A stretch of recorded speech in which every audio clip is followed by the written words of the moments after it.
this will save lives. It's not intended to be the solution, the big answer to everything. It's intended to save lives. And I will repeat again, with all due respect to my Republican colleagues who think they're experts in policing, who think they know better than law enforcement what they need when they run into danger. Easy to say that in the comfort of the House chamber, where you're protected by Capitol Police and you get alerts.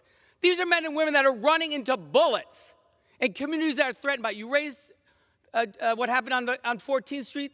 A young man who works for me received a notice 35 minutes after the scene was cleared through his Ring security system in his building that there was an active shooter. Had there been one in place, he would have been notified and not walked into danger. So, you know, when you have National Sheriff's Association, FOP, I'm going to just read to you. Now, these are admittedly people who actually are responsible for keeping communities safe, unlike anyone who just spoke on the Republican side. They say, this will be very helpful to us. It will help us keep communities safe. And the CEO of the National Sheriff's Association, this alert system will be another excellent tool for law enforcement to do its job.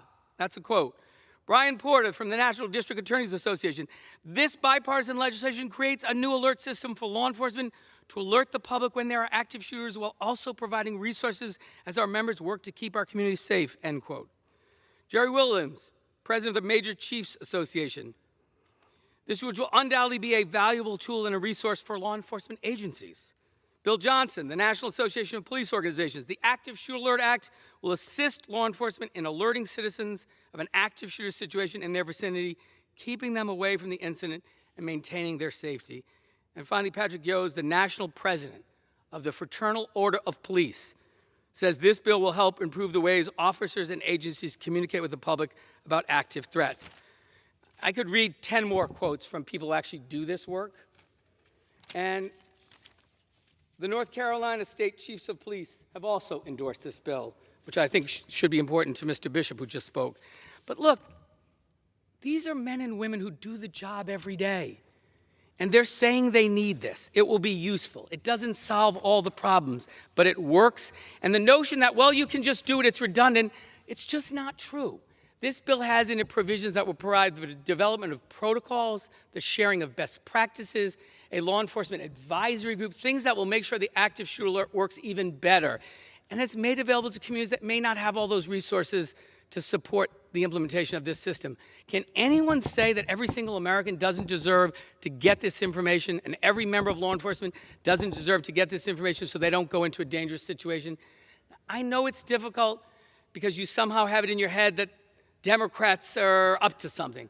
Well, I don't think Fred Upton and Victoria Spartz and Peter Meyer and Nancy Mace and Don Bacon and Andrew Garbarino and Jay Obernaut, Jefferson Van Drew, Jennifer Gonzalez-Colon, Brian Fitzpatrick, John Carter, Tom Rice, Michael McCall, Kelly Armstrong, David McKinley, and Julia Letlow. Those are all Republican original co-sponsors. You think they're up to something too? They're just trying to keep their communities safe and give law enforcement the tools they need. We can argue about what's the underlying cause of crime. I'm happy to have that debate. This bill is not about that. It's about protecting people when an active shooting incident happens. And the final thing I would say is, if you look at the after-action reports that are done after active shootings, almost without exception, they all reference it would have made a real difference if we had a good communication system. In the situation that Mr. Upton talked about in Kalamazoo, in their after-action report, they said, neither the Kalamazoo Department of Public Safety or the Sheriff's Office had a strong social media presence at the time of the shooting, which hampered the department's ability to update the community on the progression of the incident, notify them when the arrest was made, and reassure them when they were indeed safe from further violence. In the Columbine shooting, in the after-action report, they say, our school's greatest vulnerabilities exist because of voids in basic security policies and strategies, such as effective communications and notification systems. In the Broward County incident in the Hollywood airport in 2017, they write in their after-action report, review and budget for improvements to public notification systems, including visual paging, overhead announcements, and mass notification systems would be helpful. It was noted during the events, airport patrons lost personal items except one, their cellular phones. The ability to reach every cell phone with messengers enables law enforcement to provide instant information directly to victims. It goes on and on and on. So again, police are asking for this. The after-action reports underscore the need for it. set aside the fact that the lead sponsor or the author is me. 15 other Democrats, 15 other Republicans, very bipartisan, and I haven't heard any argument why we shouldn't give law enforcement what was identified as one of their top priorities during Police Week. So with that, I'll reserve so I can close. And Gentleman reserves. The gentleman from. Excuse me, I apologize. Members are reminded to address their remarks to the chair. The gentleman from Ohio is recognized. Madam Speaker, we're prepared to close. Okay. Yeah. I would urge my colleagues, Madam Speaker, I would urge my colleagues to vote no. First, as the gentleman from North Carolina said, this bill is redundant. There are 1,400 alerting authorities across the country that already alert citizens in those communities to an active shooter. So it's redundant. Second, it does seek to undermine the Second Amendment.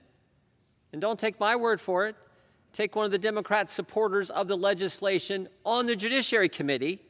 Here's what he said. This bill would be most effective at reminding us that the threat of gun violence exists all around us, but it does little to actually protect us. So this is all in this, and you got to view it in context. Remember, the last 4 weeks, all Democrats have talked about, all they've talked about is taking away people's Second Amendment liberties. We got this huge debate going on in the Senate right now. Red flag laws where you have no due process. Someone doesn't like you, comes and says, we're gonna take away so-and-so's firearm, goes to a judge or law enforcement, take away their firearm. There's a hearing you're not allowed to be at, they take it away, and then you got to go get it back.